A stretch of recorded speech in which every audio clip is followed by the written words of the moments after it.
I'm headed to China for the next few weeks and need to pack a small travel camera. The Insta360 X5 just dropped, but I've also got my trusty DJI Osmo Pocket 3 to pick between. So which one am I taking with me? Both, of course. What kind of question is that? Welcome to Chengdu, China, and another episode in my replacement series where I pit new gear against the stuff I already use and love to see if it can earn a place in my kit. The Osmo Pocket 3 has been my go-to travel camera for years, so the X5 has a lot to prove. Okay, if I had to narrow it down, here's what my perfect travel camera needs. It's gotta be lightweight and deliver great video quality. But most importantly, it has to be fun and easy to use. Something that makes me wanna keep shooting, not something that gets in the way. Let's start by looking at design. While both of these are super compact cameras, they take a totally different approach. The X5 is a sealed unit, no moving parts, no gimbal, and that means it's IP68 waterproof, dustproof, and much better suited for taking on an adventure. Meanwhile, the Pocket 3 is more delicate and something I wouldn't take to the beach or pool. I'm not going any further with the Osmo Pocket. Now, I thought the Pocket 3's 2-inch rotatable touchscreen was already great, but the X5's larger 2.5-inch screen is even better, making it easier to check for framing and incredible for filming vertical content, which in my book is a big plus. Now, I can't talk about cameras without getting into video quality. On one hand, the Insta360 X5 captures way more, but with the Osmo Pocket 3, it's much tighter. So filming videos like this, it can be a little bit difficult. You have to hold your hand a little bit further out when you want to get more in the scene. It's a lot easier to use the Insta360 X5 because it's not just capturing me, it's capturing what's in front of me to my size, and of course, I can reframe it later in post, so that's really great. But with the Osmo Pocket 3's one perspective, I have to switch between it facing backwards or selfie mode. And when there's a lot of action happening quickly, that could be the difference between getting or missing the shot. But the benefit, and one of the biggest reasons I love the Osmo Pocket 3 so much, is that 1-inch sensor. And that 1-inch sensor unlocks this really nice depth of field, especially when you get closer to your subject. It blurs out the background really nicely. The X5 though, everything is in focus all the time, no matter how close I get, and that's not very flattering.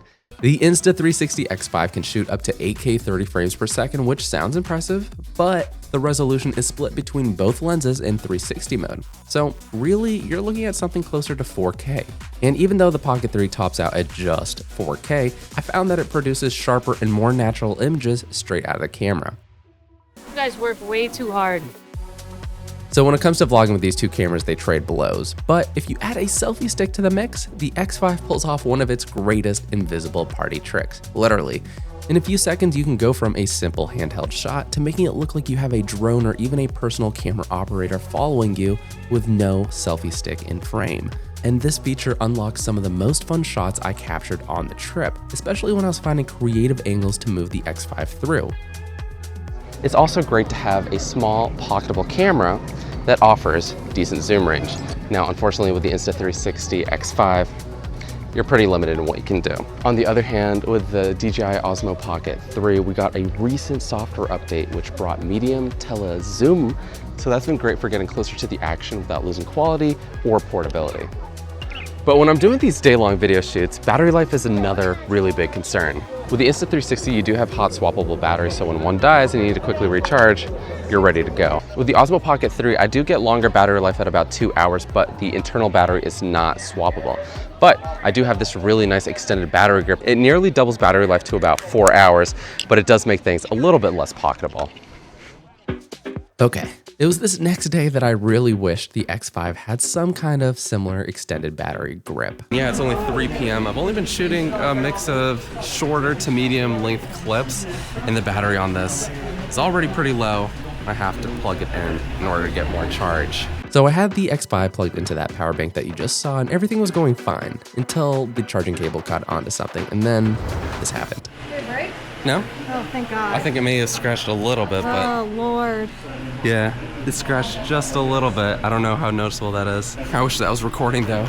Yep, I dropped the camera. It took a full fall right to the concrete from like 5 feet up, but amazingly, it only got scratched up a little bit.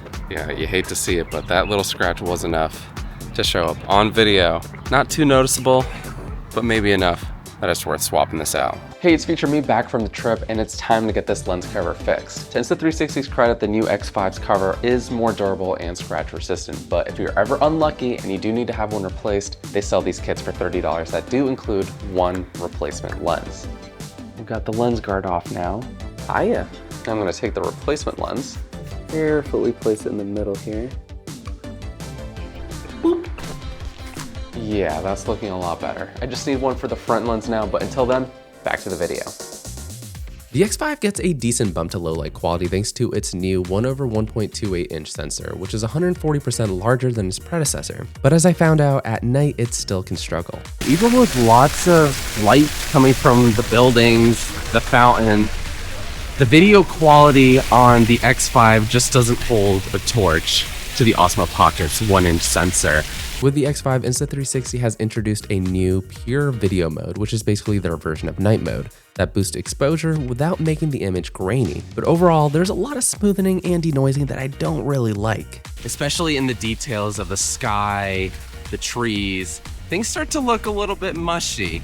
You can tell that there's a lot of processing happening to clean up the image. Don't get me wrong, the Insta360 can still get you good shots when you're in a pinch, but if I have the choice between these two cameras, I'm always gonna pick the Osmo Pocket 3.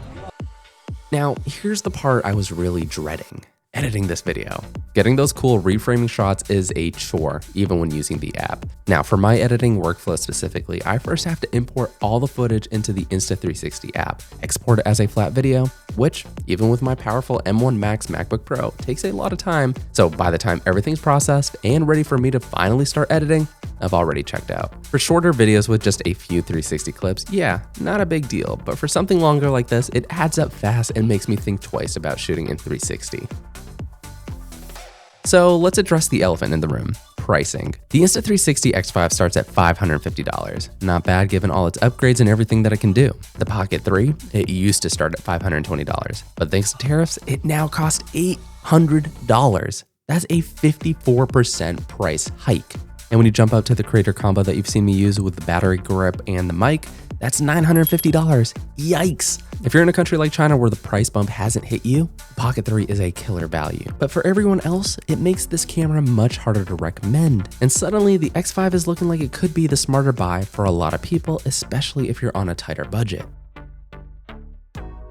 So, this wasn't like my usual replacement videos where one device clearly outshines the other.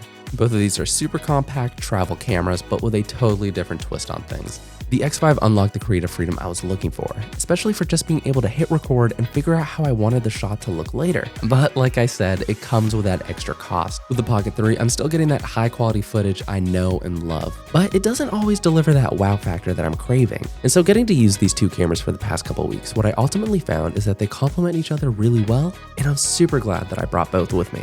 But what do you guys think? If you like these kinds of no fluff side-by-side comparisons, be sure to subscribe for my other replacement series style videos. And until next one, I'll catch you later.